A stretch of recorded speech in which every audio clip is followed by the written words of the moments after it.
Finalisation సిరీస్లో 10th point అండి, trading అకౌంట్లో కానీ లేకపోతే ప్రాఫిట్ లాస్ అకౌంట్లో కానీ బ్యాలెన్స్ షీట్లో కానీ మీరు పర్చేజెస్ చేసినవి గూడ్స్ అయినా ఎక్స్పెన్సెస్ అయినా క్యాపిటల్ గూడ్స్ అయినా, అంటే అసెట్స్ కానీ ఎక్స్పెన్సెస్ కానీ క్యాపిటల్ గూడ్స్ కానీ రీసేల్ చేసేవి కానీ మీరు కొంటున్నారు అంటే మీరు ఎవరి దగ్గర కొంటున్నారు చూడండి. వాళ్ళ టర్న్ ఓవర్ 5 crores దాటి జరుగుతోంది అంటే వాళ్ళు ఈ ఇన్వాయిస్ ఇవ్వాలి.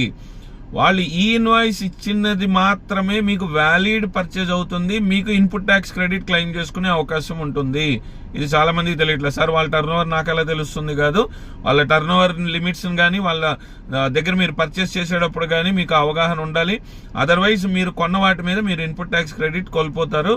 అందుకని ఈ ఇన్వాయిస్ బేస్ చేసుకునే మీరు ఏదైనా పర్చేస్ చేయండి. 5 crores టర్న్ ఓవర్ దాటిన సప్లయర్స్ దగ్గర నుంచి కొన్నప్పుడు మాత్రమే ఈ రూల్ అప్లికబుల్.